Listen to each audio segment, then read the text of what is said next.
Hello बच्चों, हम लोगों ने पिछले वीडियो में बेसिक कॉन्सेप्ट को पढ़ा था जो था संख्या पद्धति। उसमें हम लोग नंबर सिस्टम पढ़े थे, जिसमें हम लोग पढ़े थे प्राकृत संख्या, पूर्ण संख्या, पूर्णांक, परिमेय संख्या, अपरिमेय संख्या, इस सब के बारे में हम लोग पढ़ चुके हैं। अगर किसी को इसमें प्रॉब्लम हो तो हम लोग पिछले वीडियो जाके देख सकते हैं। तो आज हम लोग प्रश्नावली 1.1 कंप्लीट सॉल्यूशन देखने वाले हैं। तो आइए हम क्वेश्चन को अब देखते हैं। तो हम लोग का पहला क्वेश्चन है, प्रश्नावली 1.1 का पहला क्वेश्चन है, क्या शून्य एक परिमेय संख्या है? क्या आप P बटे Q के रूप में लिख सकते हैं जहाँ P और Q पूर्णांक है? तो हम लोग इसका आंसर देखते हैं। हमने पिछले ही वीडियो में पढ़ चुका था, पर Q इक्वल टू 0 कभी नहीं होगा, इसलिए इसका आंसर हम लोग लिखेंगे हाँ शून्य एक परिमेय संख्या है। परिमेय संख्या है। इसे हम P बटे Q के रूप में लिख सकते हैं।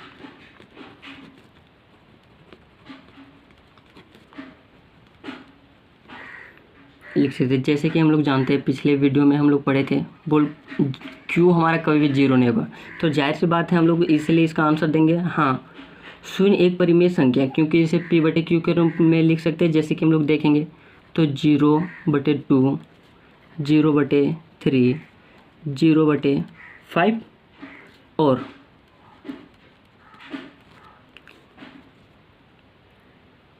और हम लोग देखेंगे तो यहाँ जहाँ P और Q पूर्णांक है और Q इक्वल टू 0 है। ठीक है। अगर आप लोगों को इस परिमेय संख्या के बारे में अगर कुछ नहीं पता था, हम लोग को पिछले वीडियो जाके आराम से उसको देख सकते हैं, जिससे हमारा कॉन्सेप्ट क्लियर हो सके। तो आइए अब हम लोग दूसरा क्वेश्चन को करते हैं। अगर हम लोग दूसरा क्वेश्चन देखें तो इसमें हम लोग को 3 और 4 के बीच में 6 परिमेय संख्या ज्ञात करना। तो आइए हम लोग इसको भी सॉल्व करने की कोशिश करते हैं। तो आइए हम लोग देखते हैं 3 और 4 के बीच में हम लोग 6 परिमेय संख्या कैसे ज्ञात कर सकते हैं। हम लोग परिमेय संख्या के बारे में तो पिछले ही वीडियो में पढ़ चुके हैं। तो इसका एक बहुत ही सटीक तरीका है जिसको हम लोग बहुत आसानी से समझा जा सकता है। हम लोग क्या करेंगे, जो हम लोग को दिया गया है, जैसे हम लोग को दिया गया है कि नहीं 3 और 4 के बीच में 6, तो हम लोग को 6 बोला गया, तो इसको हम लोग लिख सकते हैं। आइए रफ में देखते हैं।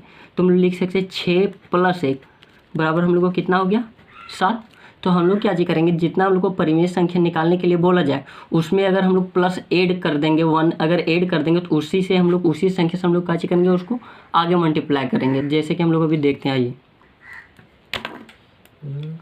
देखिए हम लोग क्या चीज़ बोले जितना हम लोग को परिमेय संख्या निकालने बोले, ठीक है, उसमें अगर हम लोग को उससे एक उसमें ऐड करके हम लोग परिमेय संख्या आराम से निकाल सकते हैं। जैसे कि हम लोग बोल रहे हैं 3 और 4 के बीच में 6 परिमेय संख्या ना, तो हम लोग इसको काची करेंगे, यहाँ लिखेंगे आंसर में हम लोग कितना बोला गया 6, तो हम लिखेंगे 6 + 1 बराबर इनके कितना हो गया 7। तो हम लोग जानते हैं कोई भी संख्या अगर लिखा है और उसको अगर हम लोग को परिमेय के रूप में बदलना है तो उसके नीचे हम लोग को एक यहाँ का चीज रहता है छिपा हुआ, तो हम इसको लिख सकते हैं 3/1 और हम लोग इसको लिख सकते हैं 4/1। अब हम लोग क्या चीज करेंगे, हम लोग देखिए यहाँ कितना हम लोग क्या चीज जितना हम लोग को निकालने को बोला था उससे जस्ट हम लोग एक आगे लेंगे तो 7 हम लोग को है। तो हम लोग क्या चीज करेंगे, हम लोग को यहाँ दिया कितना है 3/1 आराम से लिख सकते हैं। अब हम लोग को मल्टीप्लाई कर देना है, जितना हम लोग को ये आता है ना उसी से हम लोग मल्टीप्लाई कर देंगे। तो 7 हम लोग क्या करेंगे ऊपर भी और नीचे 7 मल्टीप्लाई कर देंगे। इसको हम लोग गुना करेंगे तो कितना हो गया 7 और नीचे 7 7 × 7। अब हम लोग को दूसरा देखें तो कितना हो गया हम लोग को 4/1, इसको भी हम लोग 7 से मल्टीप्लाई कर देंगे। तो देखो 7 × 28, 7 × 7। अब हम लोग को 2 संख्या प्राप्त हो गया। कौन कौन सी संख्या प्राप्त हो गया, तो हम लोग को प्राप्त हो गया कितना 21/7 और 28/7। अब हम लोग इसके बीच में हम लोग को परिमेय संख्या निकालने तो आराम से हम लोग निकाल सकते हैं, काहे कि इसके बीच में हम लोग को काचे आता तो 22/7। 22/7, 24/7, 25/7, 26/7 और एक हम लोग कितना हो जाएगा 27/7। तो अगर हम लोग ध्यान से देखें तो इसमें हम लोग को कितना परिमेय संख्या निकालना था 6, तो हम लोग को निकल गया कि नहीं 1 2 3 4 5 6।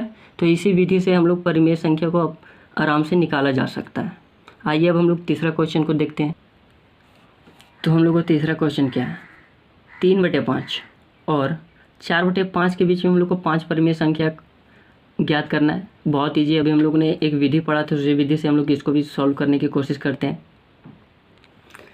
हम लोग इससे पहले क्वेश्चन नंबर 2 में हम लोग ने क्या किया था, तो हम लोग अभी बताए थे, हम बोल अगर हम लोग को जितना परिमेय संख्या निकालने बोला है तो उसमें क्या करेंगे हम लोग +1 कर देंगे और उसी विधि से हम लोग इसको भी क्या करेंगे। तो देखिए हम लोग इसमें कितना बोला गया 5 परिमेय संख्या, तो इसमें हम लोग क्या करेंगे तो लिख सकते हैं 5 + 1 = हम लोग कितना हो गया 6। तो ठीक उसी विधि से हम लोग इसको भी सॉल्व करने की कोशिश करेंगे। तो हम लोग यहाँ कितना लिखा है 3/5 और कितना लिखा हुआ है 4/5। अब हम लोग इसको देखिए क्या करेंगे, हम लोग को कितना 3/5 में अगर हम लोग को कितना 6 से गुना करेंगे तो ऊपर नीचे हम लोग दोनों में 6 गुना कर देंगे। तो इसको हम लोग सॉल्व करेंगे कितना हो गया 6 × 18 और 6 × 5 = 30। अब हम लोग इसको देखेंगे तो हम लोग इसको देखेंगे कितना 4/5, इसको भी आप 6 से गुना कर दीजिए। तो देखिए हम लोग को कितना हो गया 6 × 4 = 24, 6 × 5 = 30। एक चीज़ हम लोग को इसमें ध्यान रखने वाली बात है, बोल कभी भी अगर हम लोग परिमेय संख्या निकालते तो हम लोग को हमेशा सेम रहता है। इसके बारे में हम लोग पिछले वीडियो में हम लोग पढ़े थे, अंश और हर किसको बोलते हैं। अगर नहीं समझ में आता है हम भी फिर भी बता देते हैं। अगर हम लोग को यहाँ कितना है 5/6 लेते तो इसको हम क्या चीज़ बोले थे, जो हमारा ऊपर लगा रहता है तो उस ऊपर वाला को हम लोग क्या चीज़ बोलते हैं अंश बोलते हैं, ठीक है।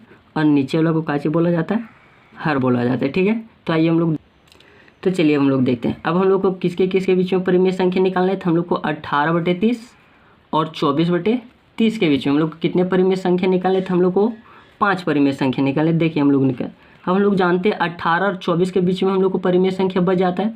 तो कितना हो गया 19/30, 20/30, 21/30, 22/30, 23/30। अब हम लोग इसको में देखेंगे तो हम लोग को 1 2 3 4 5 परिमेय संख्या निकल गया। तो हम लोग परिमेय संख्या निकालने के लिए सबसे सटीक और सबसे आसान तरीका है। तो हम लोग को ये 5 परिमेय संख्या निकल गया, तो हम लोग को ये काची हो गया, इसी को हम लोग काची बोलते हैं आंसर। अभी भी अगर किसी बच्चों को संख्या के बारे में भी दिक्कत है, हमने एक वीडियो बनाया था जिसमें बेसिक कॉन्सेप्ट के बारे में बताया था, तो वीडियो जाके हम लोग देख सकते हैं जिससे हमारा कॉन्सेप्ट क्लियर हो सके। तो हम लोग चौथा क्वेश्चन पर फोकस करते हैं। देखिए हम लोग को चौथा क्वेश्चन क्या चाहिए, नीचे दिए गए कथन सत्य है या असत्य, कारण के साथ अपने उत्तर दीजिए। जैसे हम लोग अगर पहला देखें तो क्या बोल रहा है, प्रत्येक प्राकृत संख्या एक पूर्ण संख्या होती है। दूसरा हम लोग को प्रत्येक पूर्णांक एक पूर्ण संख्या होती है। तीसरा हम लोग को प्रत्येक परिमेय संख्या एक पूर्ण संख्या होती है। तो इन संख्याओं के बारे में हम लोग पिछले वीडियो में देखे। तो देखे हम लोग पहला में जैसे कि हम लोग बोला जा रहा है प्रत्येक प्राकृत संख्या एक पूर्ण संख्या होती है, तो इसको हम लोग कारण के साथ लिखेंगे। तो हम लोग पहला का अगर लिखेंगे तो देखिए इसका क्या कारण होता है, तो हम लोग पहला का आंसर लिखेंगे। तो पहला का हम लोग को बोला जा रहा है तो हम लोग लिखेंगे सत्य,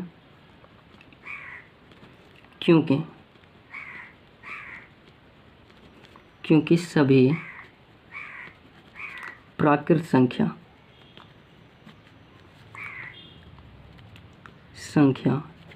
क्या होती है, तो पूर्ण संख्या होती है। संख्या होती है। हम लोग देखेंगे क्यों होती है। तो हम लोग पिछले वीडियो में पढ़े थे जिसमें हम लोग पढ़े थे पूर्ण पूर्णांक के बारे में, सब हम लोग पढ़ लिए थे। तो हम लोग देखते हैं क्यों होती है।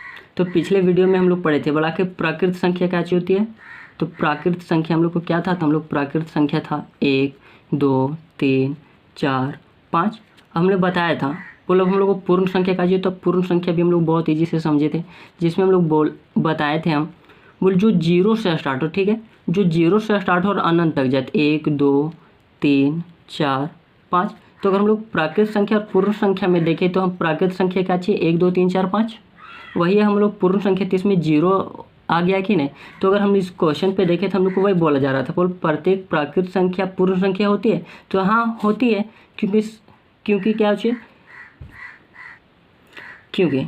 क्योंकि प्राकृत संख्या हम लोग देख रहे थे 1 2 3 4 है, और वही पूर्ण संख्या हमारा 0 है, इसलिए लिखेंगे हाँ प्राकृत संख्या का चीज सभी पूर्ण संख्या होती है। अब लोग दूसरा पे देखेंगे तो बोल रहा है प्रत्येक पूर्णांक एक पूर्ण संख्या होती है, तो हम लोग लिखेंगे असत्य। अब क्यों असत्य लिखेंगे तो देखते हैं हम लोग पहले। अगर हम लोग को इस पे देखें तो लिखेंगे हम लोग को असत्य। अब देखते हैं इसका क्या कारण था, तो हम लोग पहले देख लेते हैं।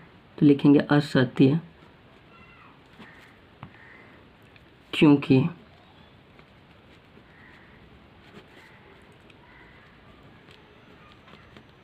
ऋणात्मक पूर्णांक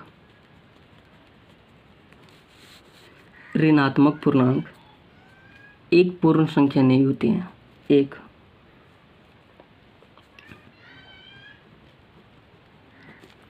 पूर्ण संख्या नहीं होती।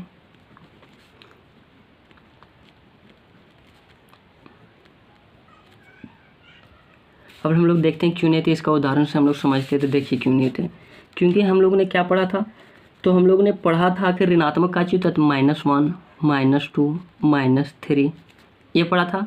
अब हम लोग को इसमें पूछ रहा था बोल क्या सभी पूर्णांक होते, तो हम लोग अगर देखें इसमें तो हम लोग को क्या था, जो भी हम लोग कोई पूर्णांक है, आखिर हम लोग जानते हैं -1 -2 -3 हमारा पूर्णांक है। तो हम लोग को पूछा जा रहा था पूर्णांक एक पूर्ण संख्या है, तो हम लोग पूर्ण संख्या जानते हैं क्या चीज होता है, तो 0 1 2 3 4 ये सब हम लोग को क्या चीज होता है, पूर्ण संख्या। तो हम लोग ये पूर्णांक क्या पूर्ण संख्या के अंतर्गत आता है, नहीं आता है ना, इसीलिए हम लोग ने लिखा बोला सत्य। क्योंकि ऋणात्मक पूर्णांक एक का चीज पूर्ण संख्या नहीं है, हम लोग को बहुत आराम से समझ में आ गया होगा। क्योंकि हम लोग यहाँ भी देखें, अगर जिसको नहीं समझ यहाँ से हम लोग क्लियर कर सकते हैं। बोला कि पूर्णांक का चीज होता है जिसमें माइनस प्लस सब जुड़ा हुआ रहे।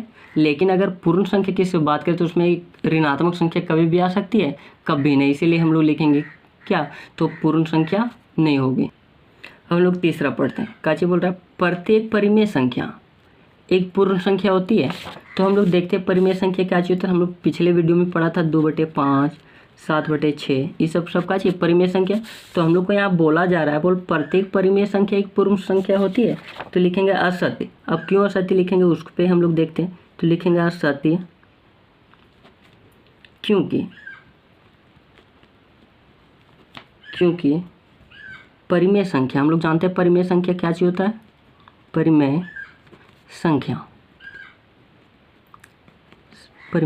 संख्याएं क्या होता है, तो 2/5 को हम लोग परिमेय संख्या बोलेंगे, 3/6 को हम लोग परिमेय संख्या बोलेंगे, 8/5 को परिमेय संख्या बोलेंगे, हम लोग जानते हैं इत्यादि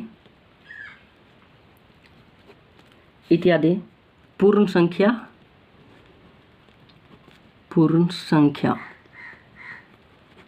नहीं है। क्योंकि हम लोग जानते हैं पूर्ण संख्या क्या चाहिए, तो पूर्ण संख्या 0 से स्टार्ट होता है और कहाँ तक जाता है, अनंत तक, जैसे कि 1 2 3 4 5। लेकिन कि अगर इसमें हम लोग देखें तो 2/5 3/6 8/5 ये क्या चाहिए, पूर्ण संख्या है नहीं है। तो इसीलिए हम लोग बोलेंगे बोल असत्य, क्योंकि परिमेय संख्या एक पूर्ण संख्या नहीं हो सकती है। अगर यह वीडियो पसंद आया होगा तो आप लोग अपने दोस्तों को शेयर करें, और नेक्स्ट वीडियो बहुत जल्दी आने वाला है।